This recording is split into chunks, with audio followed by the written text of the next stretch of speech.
Sur le projet Guyane va d'avancer, on essaye d'avancer encore petit à petit. C'est vrai que par rapport à la Coupe du Monde, il n'y a pas eu d'équipes qui sont venues en Guyane.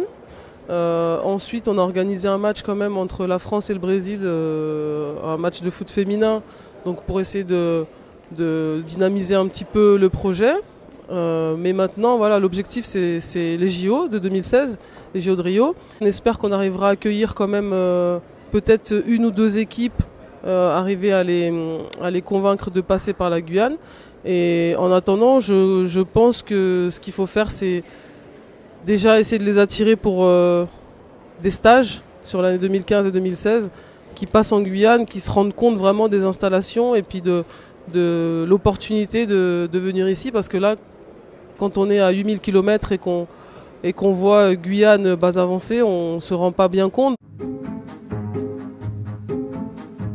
Les atouts du projet, c'est que déjà, avant d'arriver dans un pays étranger, on est en France.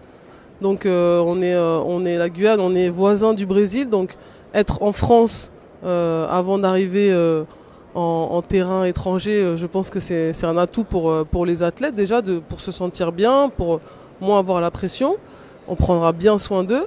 Après, au niveau des installations sportives, il y aura beaucoup d'avantages financièrement à utiliser les installations en Guyane. Sur le logement aussi, donc tout ça fait que financièrement, ça reviendra pas très cher aux fédérations. Ensuite, on est sur le continent, Amérique du Sud, avec un climat proche de celui du Brésil. Donc voilà, il y a des atouts. Après, il faut venir, je pense, pour s'en rendre compte. Moi, je suis ambassadrice du projet. J'essaie de rapprocher des fédérations, de me rapprocher des gens qui prennent un petit peu ces décisions-là pour essayer de les convaincre et puis leur expliquer que c'est intéressant de passer par la Guyane. La Guyane, c'est la France.